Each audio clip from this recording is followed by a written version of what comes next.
wasn't from Theo and confused as to why Maddie was acting so strange. "A girl from camp," continued Maddie. "Bex. Her real name is Rebecca, but we all call her Bex. She's not a long name person. She's a short name person. So, yeah, Bex." Maddie always rambled when she was nervous, like before a vocab quiz when she stood in the hallway desperately trying to make sentences from the color-coded flashcards that Lily let her borrow. "Bex," repeated Lily. "Is she the one with the calligraphy pen?" "Yes, that's her, you remembered." "She started all your letters. They were perfect. I saved them." Lily loved handwriting, pens, and delicate-tipped markers. She had long ago perfected her own signature, always ending her name with a tiny ink flower above the outer tip of the Y, and she was helping Maddie and Sasha come up with cool ideas for their own names. It was not going well. Maddie lacked the patience to get her lettering consistent, and Sasha always goofed halfway through, crossing out her attempt only to make another mistake on the next try. But every letter that Maddie had sent from sleepover camp began with Lily's name in big looping letters that were both thick and crisp, which was a tricky combination. When she'd arrived home, Maddie had explained that a girl in her cabin had written the "Dear Lily" part. Lily had been flattered that someone had taken so much care with her name. Now, however, she wondered if this girl, Bex, had written "Dear Lily" and handed the letter back to Maddie to finish, or if she'd stayed next to Maddie, looking over her shoulder as Maddie wrote about dripping wax on her t-shirts before dipping them in dye, and the new music her favorite counselor played in the afternoons. Something in Maddie's expression made Lily think that Bex had read every word.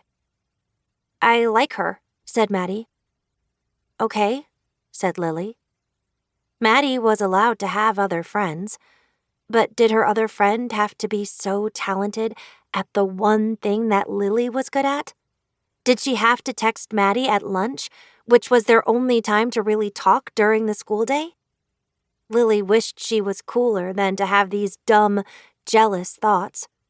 But ever since Maddie and Sasha had made the regional elite soccer team, Lily had begun to worry about all the time they would be spending without her. All their inside jokes, matching gear, and new soccer teammates would tilt the even balance of their friendship. There was no way around it. "No," continued Maddie. "I mean, I like Bex in a different way." Like her? Maddie nodded. She bit her lower lip. "I think so." Lily didn't know how to respond. If the text had been from Peter, or maybe even Theo, she would have immediately grabbed Maddie's phone and started scrolling back through every single exchange. Maddie would have sat beside her, their shoulders pressed tight, while they overanalyzed each word and emoji, then worked together to come up with the perfect reply. They might have even forgotten to finish eating. But this particular secret slowed Lily's response instead of speeding it up. "Are you going out with her?" asked Lily. "With Bex?"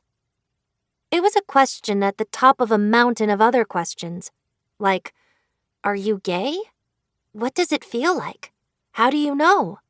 Have you kissed her? Does it change anything for us?"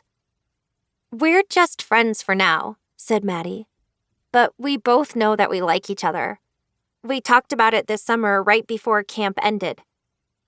Maddie had returned from sleepover camp 3 months ago. That was almost 12 weeks of 7th grade. 12 weekends of sleepovers with Sasha, where they watched makeup tutorials on YouTube and recorded viral dance routines in dorky striped knee socks. It was hundreds of texts and countless hours of strategic planning about the dance.